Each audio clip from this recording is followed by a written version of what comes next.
నాతో నేనే రమిస్తూ ఒంటరినై అనవరతం కంటున్నాను నిరంతరం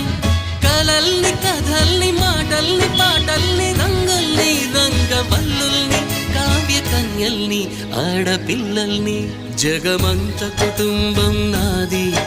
ఏకాకి జీవితం నాది